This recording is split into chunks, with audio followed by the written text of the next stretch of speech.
Hello, hello. Welcome everyone to In Time. My name is Nicholas Lamar Suter. Thank you so much for joining us.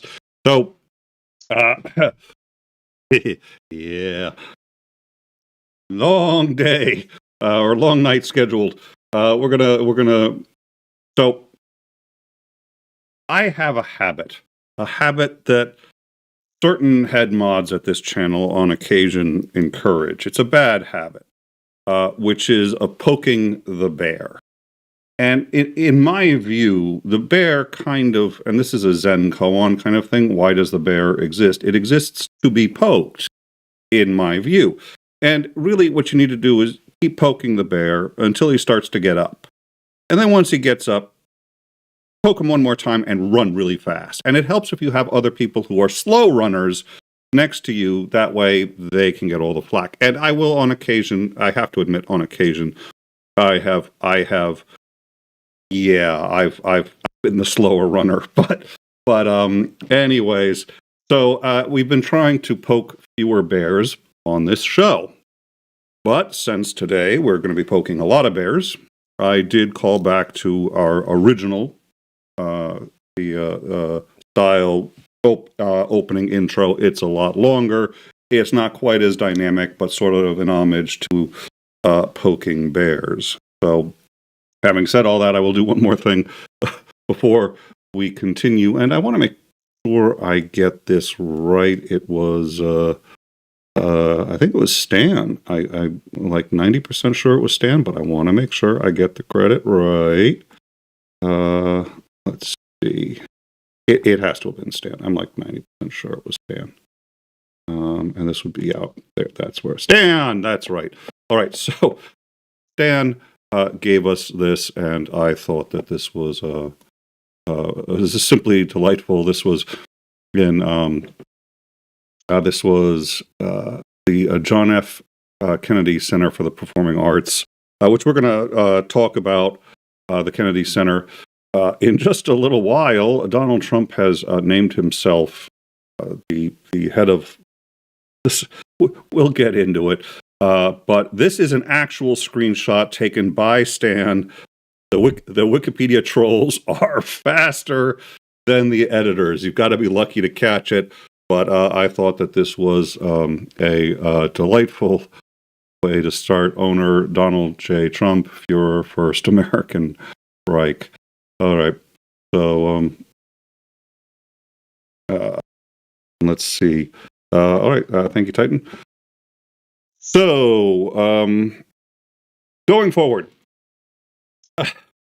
we decided to give everyone a little bit of a break, and the weekends, Trump moves a little slower anyway.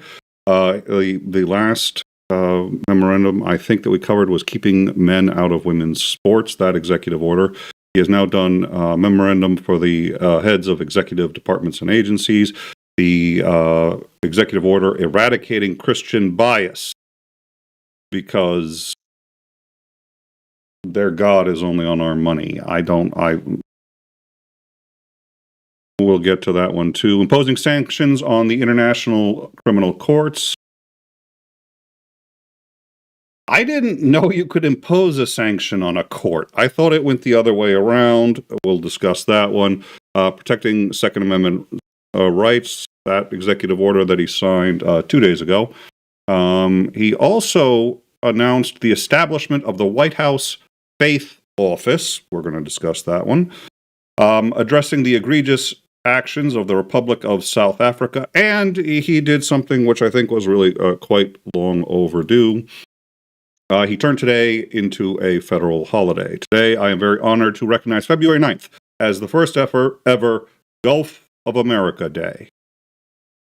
He takes credit for renaming the Gulf of Mexico to the Gulf of America, and says since it is bounded by the northeast, north, and southwest by the state of Texas, used to belong to Mexico, Louisiana, Mississippi, Alabama, Florida, and extending seaward boundary with Mexico and Cuba, the area formerly known as the Gulf of Mexico. I took this action because The area formerly known as the Gulf of Mexico has been an integral asset to the once burgeoning nation and has remained an indelible part of America. Notice he said formerly known as the Gulf of Mexico. It's like Prince. When Prince changed his name and nobody could pronounce it or say it because it was a really weird symbol, so nobody bothers. So it's just like, even he can't call it the Gulf of America. He's like, we're calling it the Gulf formerly known as the Gulf of Mexico. Anyways, by virtue of the power vested in me, I do hereby proclaim February 9th as the Gulf of America Day and call upon all public officials and all people in the United States to observe this day with appropriate programs, ceremonies, and activities.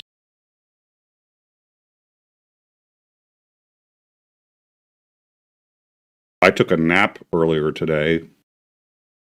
That well sails over the bar of an appropriate activity for the Gulf of Mexico Day. Poking the bear, anything like burning a goat. You know what, Pyro? This is a place for serious business and serious discussions. Well, not really, but I mean, we're not going to discuss goat burning on this channel. At any rate. We did also get a super chat. Let me get onto that super chat real quick. That was 256 from Sinister Porpoise. Palpatine was evil, but he wasn't Trump level. I know. Even Palpatine's going like, whoa, dude. You gotta chill out a bit. You gotta at least pretend that you're not evil. By the way, happy preemptive birthday, Porpoise, and thank you so much for your... Yeah, this is... We were going to get demonetized anyway, so we really do count on members and super chats because we get demonetized all the time for the stuff we do. What can you do? I'm proud of our show. Demonetization is just the price you're going to pay. So, with that said, let's cover a few of the things that he's done. And actually, before we do that, and let me get my list of things because it's going to get a little crazy. I wrote an article. I used to write articles reasonably frequently in various places, and I would always put a copy of them on my website. And I haven't updated my website in years, but there was an article called A Plausible Path, Demagogue, A Plausible Path for the Overthrow of the American Republic. I wrote this article because a friend of mine really was laughing and saying there was no possible way Trump could ever, and this was before his first presidency, before he got into office. There's no way Trump could actually, overthrow the U.S. government. And I said, this is how he could do it. Anyways, I think it makes for some interesting reading. It was from November 21st, 2016, I think. I put a link to it in case anyone's interested. I also put a link to, and a few people in the live chat I know have read it, so I'm hoping they'll vouch for it. Good article. But I also put in a link to Tracker. What is it here? It's the tracking project for all of the legal cases that are being brought up against Trump. Now, I have to tell you, the number of legal cases being brought up against Trump is about 1/100th of what it should be. Every time Musk enters a federal building, he should be arrested and charged with trespassing. He's not. I don't think anyone has any interest in doing it. I don't think it's going to happen. Maybe that's a good thing because there's only so many, and one of the things we've talked about on this show is that what he's deliberately doing is creating so much havoc that it'll clog the court system. So we have to pick and choose our battles, and the fact that he's trespassing is really important if you could stop it. But he's going to get pardoned anyway. I mean, you hit him with trespassing, he'll be out of jail with a preemptive pardon in no time. I mean, I would like to. The only argument for doing something like that is to try to suck up. I mean, if you put Elon Musk in jail, Trump now has to stop whatever he's doing, write a pardon, get Musk out, So you're slowing them down too, but Jesus, it's like a game of tug of war over Constitution. So we got the link to the tracker down there. Like I said, there's a lot, but it's fewer than you would think, given the number of illegal shenanigans going on. So let us start with his White House executive order addressing the egregious actions of the Republic of South Africa. Now, basically, in this, he is complaining that South Africa had supported in the International Criminal Court calling Israel, or accusing Israel of genocide against the Palestinian people. I'm going to tell you something, and we've had a talk about this. That is a slam dunk fucking case. They've been starving people. They've been doing sonic booms over civilian areas. It doesn't, it's a rock solid case. Having said that, Trump has decided it isn't a rock solid case, and because they have sided with an American ally, Israel. They've sided with an Israel's enemy, Hamas, and because they're essentially accusing the United States and our ally Israel of genocide, that he is cutting off all aid to South Africa. I don't know very much about how much aid that turns out to be, but he has also offered something else really interesting. So, A, the United States shall not provide aid or assistance to South Africa. Okay. And B, the United States shall promote the resettlement of Afrikaner refugees escaping government-sponsored race-based discrimination, including racially discriminatory property confiscation. Okay, this is something that unfortunately I don't know a lot about. And it's highly contentious, so I'm going to wade in just a little bit and very delicately. The reality is, a white minority owns a huge majority of the land. The reason is that during the apartheid, they stole it. That much we're all pretty clear on. One legit problem is that in some cases, the people who are living there, their families have lived there for ages, and either they themselves were not responsible for the theft or were, quote, unaware of that theft. And by the way, if you read modern textbooks and if you see the whitewashing that Donald Trump is that has been happening by conservatives or the Republicans in this country for a very, very, very long time, you will learn a history where the U.S. did not have that problem. You will learn a history where we didn't steal anything from anybody, including from the Native Americans and including from Mexico, which is where we got everything that we own.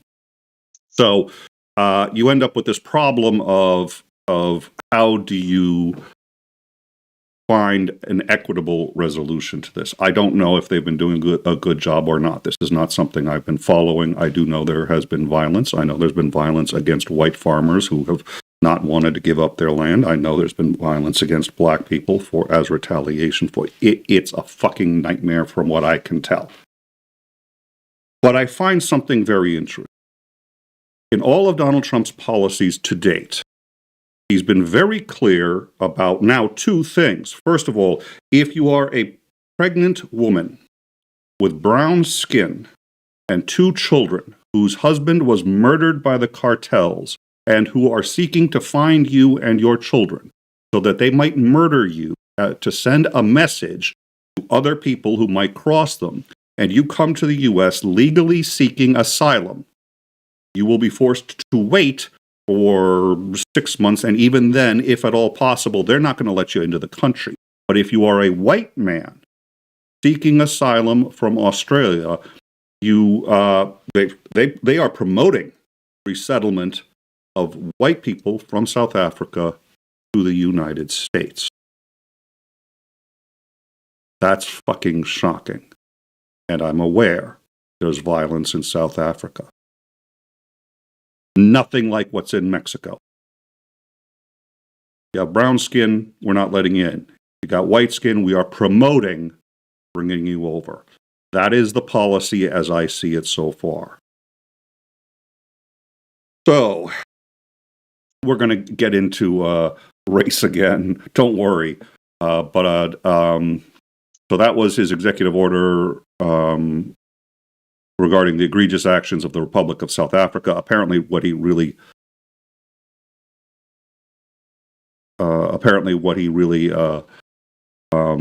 was pissed about was the fact that they're essentially accusing us of supporting genocide, which is in and of itself a genocidal act. And given that Biden still handed them weapons and admitted that he knew genocide was going on, South Africa may have a point. So let's see. We're gonna go from that one to wanted to do the sanctions on the criminal court. Get to that.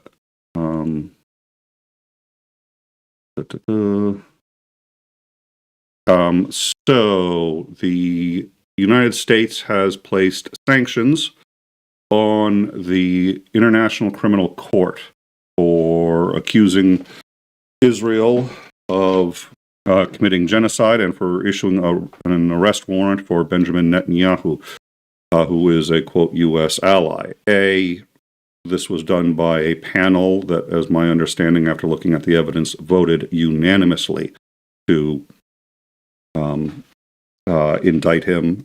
B, it's not like Israel or the United States are members of the criminal court. In fact, there are people who've been, I forget if Kissinger was indicted, but, we've had, do the sanctions mean anything? Nobody knows.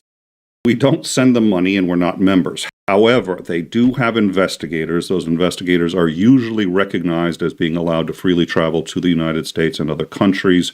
And we can sanction those investigators and we can sanction their families, which has happened that I'm aware of once in the past. I forget.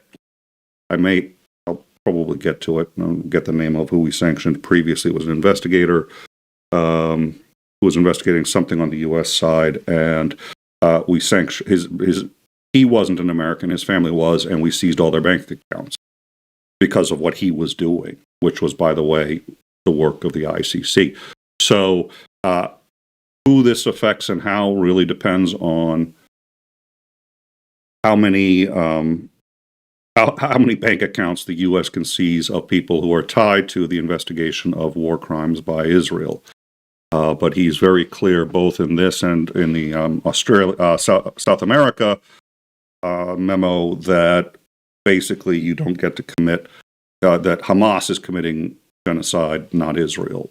So apparently that's a sticking point for him. Moving on. The Senate has confirmed Russell Vought to the White House Budget Office. Who is Russell Vought? I honestly don't know a lot about him, but what I do know is that he was one of the primary architects of the 2025 plan. One of the primary architects. That means somebody who played a large role in budget and policy priorities for this administration, and the most egregious ones in the 2025 plan, is now in the head of the Office of Management and Budget, which is ostensibly one of the more powerful ones because everything has to go through budget. So we'll get to let me just see. Do we have the sanctions on the? There's just so much fun stuff going on. Oh yeah, the in 2002, we sanctioned a probe into war crimes by the United States in Afghanistan. It accused both sides, U.S. and foreign intelligence operatives and the Taliban themselves, of engaging in war crimes. The sanctions affected the chiefs, the chief prosecutor of the court. I don't have her name, but President Biden lifted those sanctions when he took office in 2021. UTV and Ham, $10, my good deed of the day. Thank you, sir. And once again, it really does help to keep the lights on. So I appreciate it very much. So meanwhile, In Time at this point is predicting a greater than not likelihood that both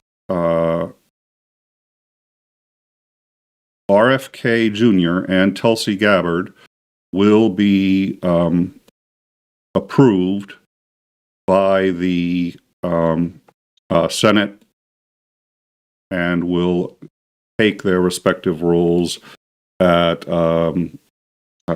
she's not at NSA. She's going to be the head of the intelligence communities, and he's going to be head of Health and Human Services. We believe they're going to be confirmed. It looked like at a minimum RFK Jr. was not going to be confirmed, but at this point, a number of people have already said that they're going to change their votes. And given that, it appears as if they may have the sufficient number to clear the nomination process. So that I thought RFK may not make it, but nope, it looks like it looks like he's going to get in. By the way, I did forget to bring this one up. I did want to show this, which is those of you who don't think he's just that. Somebody got pissed at me for that one. And they're like, why are you showing this evil, maniacal caricature of Trump? He's not really that guy. That's his fucking White House portrait. That's the portrait that he chose to go in every single military base, in every federal office in the country. It gives you a pretty good idea of who he thinks he is. All right. Save that for a minute. Trump did also fire the head United States archivist. Why on earth would he do that? She was the archivist of the United States, is responsible for keeping all government records. Well, that's why he did it. He did it because she handed over copies of what records they were missing to the prosecution when they were trying to prosecute Trump. So he sees her as being involved in his prosecution for stealing records, because her job is to just keep track of who has what records. So she was fired on Friday. I'm going to skip that story. Meanwhile, Elon Musk and Vance have today come out and said that they believe that maybe courts do not have authority over the executive branch. Over the past 24 hours, officials ranging from Musk to Vance have criticized the federal judge that halted the spending freeze. And let's see, Vance wrote on X today. He wrote it today. If a judge tried to tell a general how to conduct a military operation, that would be illegal. If a judge tried to command the attorney general in how to use her discretion as a prosecutor, that's also illegal. Judges aren't allowed to control the executive's legitimate power.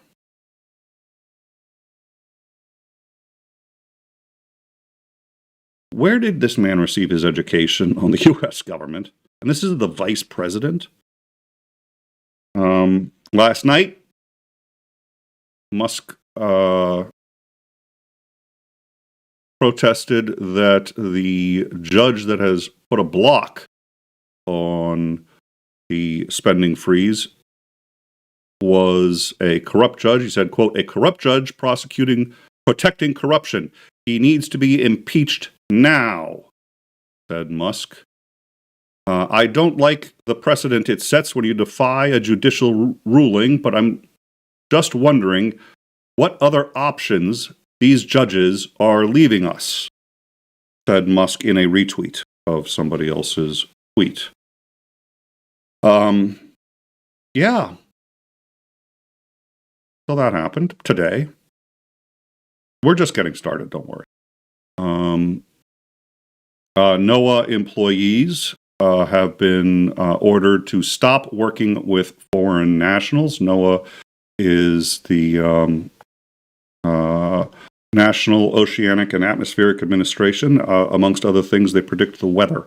One way they do this is by working with other countries to see what data they're collecting so that we don't have to collect the same data.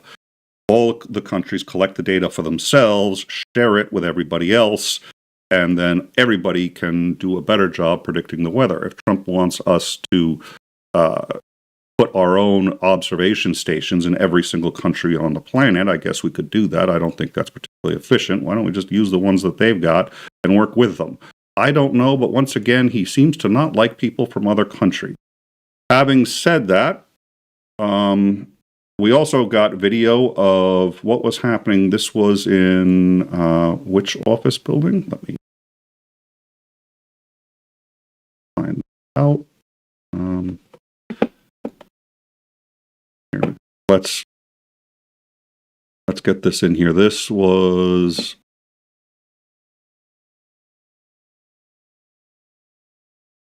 wasn't Treasury. This was it was I think it was OEM. So let's take a look at this video. That was a complaint of the employees about how DOGE was handling them.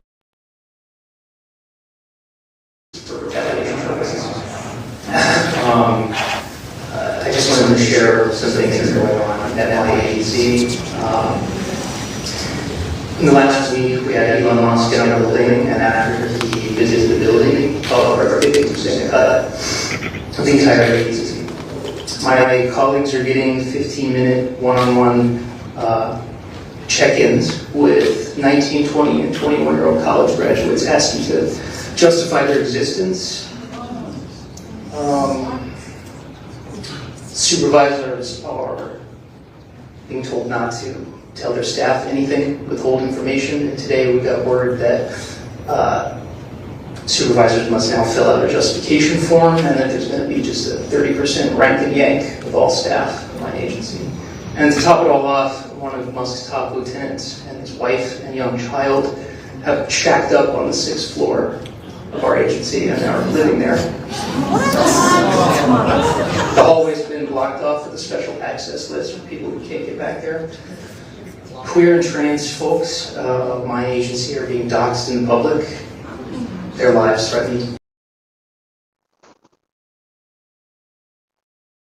All right, so, and that we've already heard about of the doxing. And again, with all of this information that Musk has been accumulating, all of the employee records, and that he's empowered to go across everybody's social media.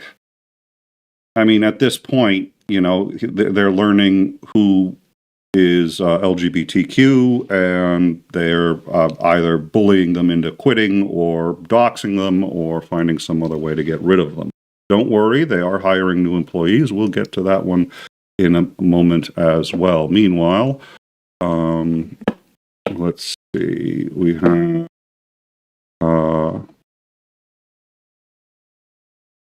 oh yeah, we're going to do a couple of photos here. That is the aid agency. They're taking down the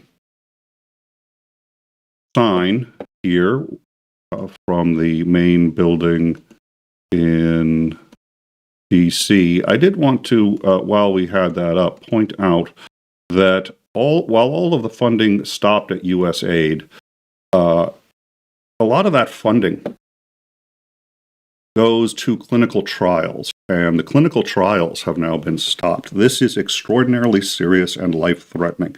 If you are in a clinical trial of an AIDS drug and stopping it halfway through could get you killed, you've now got a problem. This also puts all of the medical workers who are working in these projects, who have been ordered to stop, in kind of a bind, because if they do that, they'll be violating the Hippocratic Oath.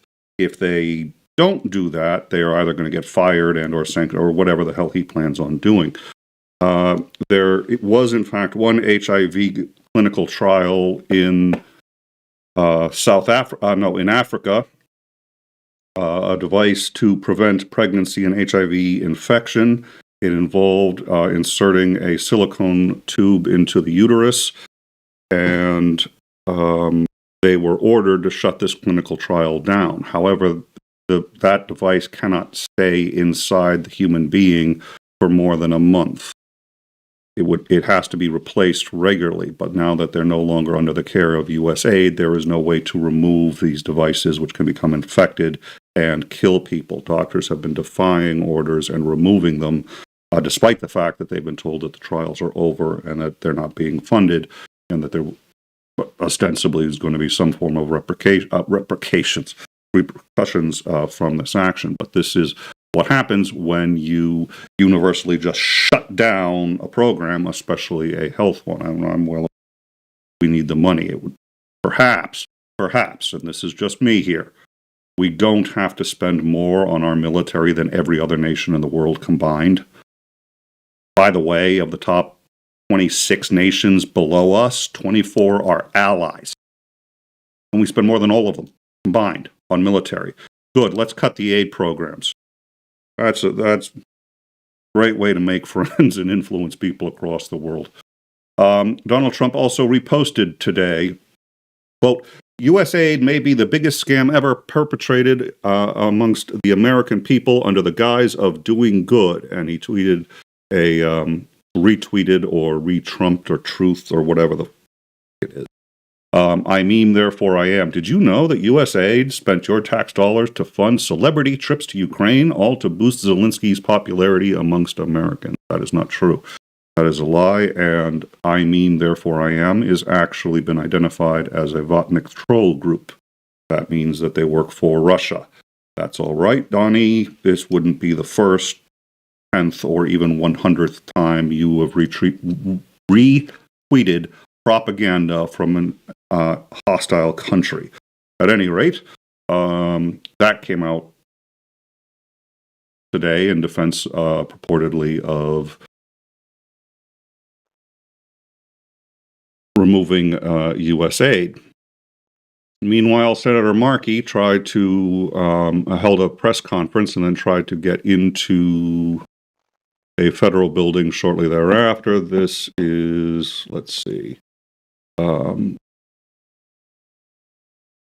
He was denied entry by a guard. The guard, it turns out, is part of Triple Canopy, which is a private paramilitary organization which merged with Blackwater. Actually, Blackwater then became Z, yada, yada, yada. But at any rate, it looks like we now have some idea of where the private military is coming from. And the private military is blocking all access, even of people who actually run those buildings from getting in. All of this you know and have heard now several times, but we're at least getting photos. Meanwhile, there was one I wanted to see if I can get in here. No, we don't have that one.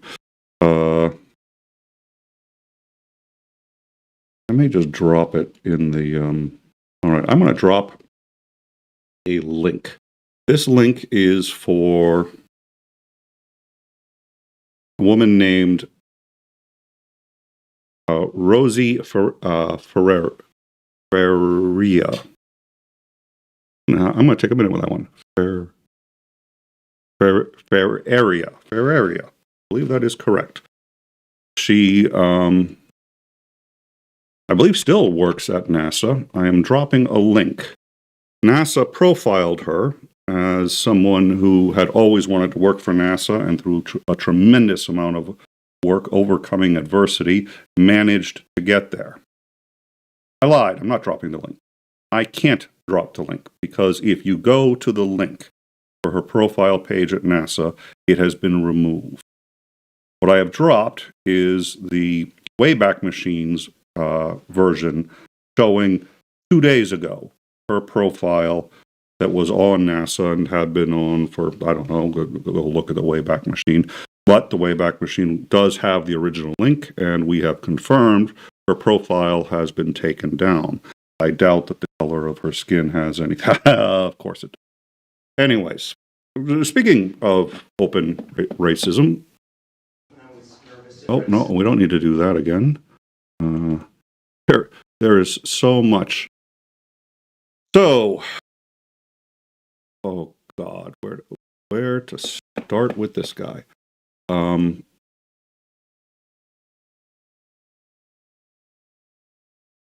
Trump, no. Here we are. The U.S. State Department has a new spokesman. His name is Darian J. Battetti. This was a tweet that he made on, let's see, in 2023. Let's see if we can get that up there.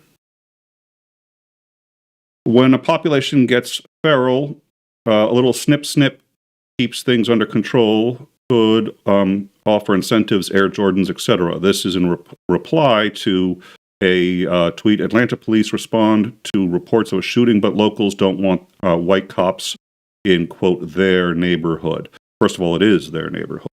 They pay the property taxes. They own, it's their neighborhood. Second of all, there was a reply to this. So his reply is, well, a little snip, and that will take care of the problem. A reply below, which I particularly like, is, and this is why black people don't want white cops in their neighborhood. If you want white people of any kind to be able to get into black neighborhoods, probably not a good idea to have this be the Secretary of State. Spokesman, sorry, for the Secretary of State. He also gave this beauty. This one was in October 4th of 2024. Competent white men must be in charge if you want things to work. Unfortunately, our entire national ideology is predicated on coddling the feelings of women, minorities, and demoralizing the competent white men. Ladies and gentlemen, I shit you not, I spent 40 minutes confirming this. Let me rephrase that. I spent 40 minutes trying to deconfirm this because every source that I went to said that this was legit. So I went to his actual Twitter page, and it is still there. Because ostensibly, he does not see a problem with it. And it looks like my camera is frozen. See if I can get that restarted. Not that that's necessarily a priority right now, but let's see.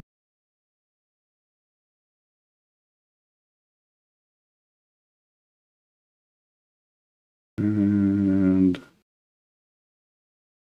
almost. Let's see if this works.